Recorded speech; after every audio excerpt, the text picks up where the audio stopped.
Era twagala okwebaza Katonda ng'abasumba mu ggwanga Uganda tulikyestalinze union yaffe esoose mu ggwanga Uganda nga y'abasumba yafulumye. Amiina.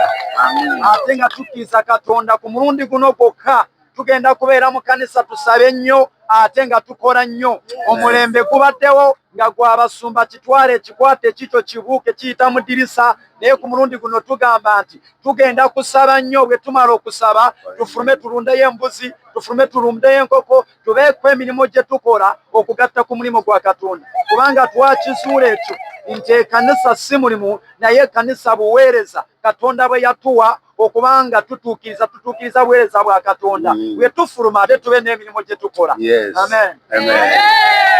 Kuno okwekololo ekigendererwa ekisooka kwe kuba okuleeta emirembe mu ggwanga lyaffe. Ekyokubiri okusaba obulamu eri omukulembeze Katonda gw'atuwadde Yoweri Kaguta Museveni awamu ne famire ye ate n'eggwanga lyonna. Ekirala okugatta abasumba okwogera eddoboozi limu. Eggwanga Uganda emyaka giyise okuva kumpi lwe nalokoka abasumba tebakwatagana, abasumba bayomba, abasumba balwana, naye tugenda kololo okukabirira Katonda agatte emitima gyaffe ng'abasumba tusobole okuweereza Katonda, kubanga ekanisa Uganda oba gavumenti ya Uganda ebala amakanisa, naye Katonda bw'aba alaba kanisa mu Uganda ekanisa eryemu, ekanisa teziri nnyingi. Kyova olaba tugenda kololo okulaba nga tusaba Katonda atugatte. Ekyokubiri okulaba ku kusinkana omukulembeze. Waliwo abasumba babadde tamanyi, alina abasumba bamanyi mu ggwanga, naye naffe abadde tatumanyi ffenna bali wano, naye atutegere nti gye tuli tukola omulimu gw'ekitiibwa, tusaana okussibwamu ekitiibwa ng'abasumba bali wansi. Olunaku olwo tulina omugenyi omukulu yagenda okubeera Yoweri Kaguta Museveni, ate era tulina special preacher agenda kuva mu ggwanga lya Kenya, Peter Maraba. Murabe Peter Murabe agenda kuva mu ggwanga lye Kenya, agenda kuvayo ne baminisita ne ba MPs okuva mu ggwanga lye Kenya okujja wano e Kololo okubanga tusabira wamu na ffenna. Abasumba balowooza ntuuse kwawula yawula mbalokole balimba. Singa kubadde kwawula bano abasumba tebandibadde wano. Bano bonna abasumba bali wano lwakuba nti mulimu feesi ze mutamanyi, nze zeenoonya noonya feesi ze mutamanyi. Bonna bano basumba balina amakanisa gaabwe. Kyova olaba ne bwe nali nyanjuli ya pulezidenti namwanjuli abasumba abatamanyikiddwa abali wano bonna basumba. Tuzze kugatta mulembe gwaffe ogw'abasumba so si kugwawula. Tugenda kusaba nnyo. Namba 2 tugenda kukola nnyo. Ekanisa ebadde esaba nnyo, ebadde nnyo mwoyo, ennimi nga nnyingi, naye ate ekanisa nga njavu. So tugenda okusimba essira okulaba ng'omusumba abeera n'amafuta ng'ajjudde omwoyo n'ensawo ng'ejjudde.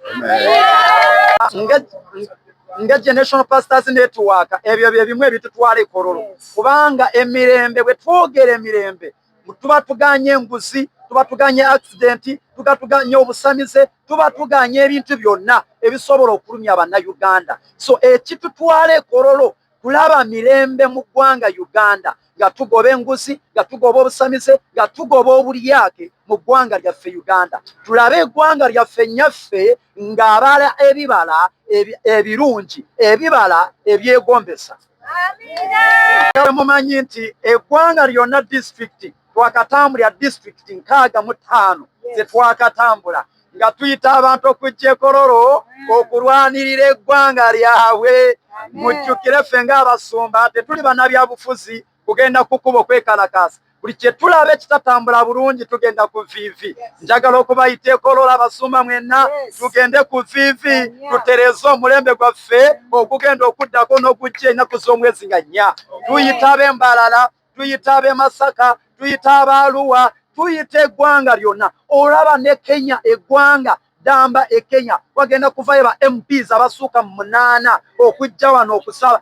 Oh my God, njagala okuyita musumba ne basi 4 wagenda kuvayo basi 4 Kenya, wagenda kuvayo ba minister 8, wagenda kuvayo abasajja bakatonda 28 nga bazze wano ku kisaawe e Kololo kubanga balabye omuliro ogwaka mu ggwanga lyaffe.